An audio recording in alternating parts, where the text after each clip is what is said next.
వచ్చిన ఆయన 26 ఆయన సంజయ్ మల్హోత్రా. మనకు ఇక్కడ చీఫ్ ఎలక్షన్ కమిషనర్, కేంద్ర ప్రధాన ఎన్నికల అధికారి, చీఫ్ ఎలక్షన్ కమిషనర్ 26వ ఆయన పేరు కూడా, ఆయన కూడా 20 ఆయన రాజీవ్ కుమార్ ప్లేస్లో వచ్చిన ఆయనే జ్ఞానేష్ కుమార్.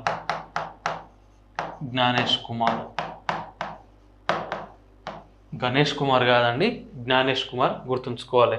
26వ ఆర్బీఐ గవర్నర్ అంటే సంజయ్ మల్హోత్రా, 26వ చీఫ్ ఎలక్షన్ కమిషన్ అంటే మనకు జ్ఞానేష్ కుమార్ అనేది గుర్తుంచుకోవాలి. మనకు బ్యాక్ బోన్, వెన్నెముకల్లో ఉండే ఎముకల సంఖ్య అంటే కూడా మనకు 26 అని చెప్పాలి.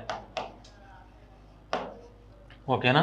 అదేవిధంగా భారతదేశంలో 26వ రాష్ట్రం, భారతదేశంలో 26వ రాష్ట్రం ఏంది ఇక్కడ?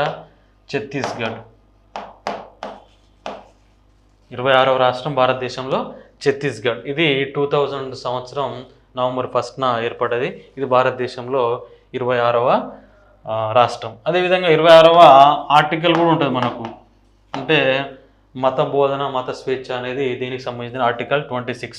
మత సంస్థల్ని ఏర్పాటు చేసుకోవచ్చు, ఇతరుల మతానికి భంగం కలిగించకుండా మత సంస్థలను ఏర్పాటు చేసుకోవచ్చు. ఫర్ ఎగ్జాంపుల్ ఇప్పుడు ఆర్య సమాజ్ లాంటివి మొత్తం మత సంస్థలు ఏర్పాటు అనేది దేని గురించి అంటే ఆర్టికల్ 26కు సంబంధించి, అంటే మత సంస్థలను ఏర్పాటు చేసుకోవచ్చు, మత ప్రచారం చేసుకోవచ్చు, కానీ ఇతర మతానికి భంగం కలిగించకూడదు అనేది ఉంటుంది. ఇది 26th ఆర్టికల్ మనకు.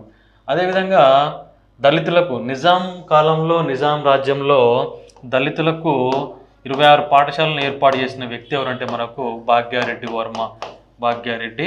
Varma, father of Dalit movements in Nizam state. Nizam రాజ్యంలో దళిత ఉద్యమానికి ఆద్యుడు, పితామహుడిగా పిలువబడ్డది ఎవరంటే భాగ్యారెడ్డి వర్మ. ఈయన ఏం చేసిండు?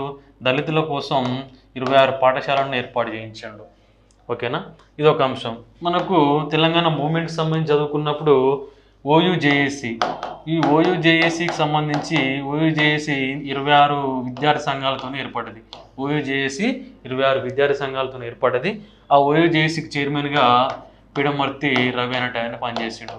పిడమర్తి రవి ఆ ఓయూజేఏసీ చైర్మన్. దాంట్లో ఎన్ని ఉన్నాయంటే 26 రాజకీయ సంఘాలు, విద్యార్థి సంఘాలు అనేవి ఉన్నాయి. ఇట్లా మనం తెలంగాణ అంశం సంబంధించి తెలంగాణ హిస్టరీ, తెలంగాణ మూమెంటు, అదేవిధంగా కరెంటు పాలిటీ, నెక్స్ట్ ఇది బ్యాక్ బోన్ అంటే బయాలజీకి సంబంధించింది. ఇది 26వ రాష్ట్రం అంటే ఛత్తీస్గఢ్. Next 26వ article.